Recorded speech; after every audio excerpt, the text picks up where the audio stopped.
Security সিচুয়েশনগুলো বারবার ডিসকাশনে আসছে, review হওয়া হচ্ছে।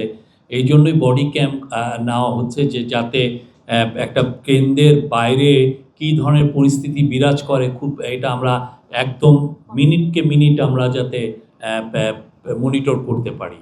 এই জন্যই তো বডি ওন ক্যাম নেওয়া হচ্ছে, এবং সব কিছু যাতে সিসিটিভির আওতায় আসে।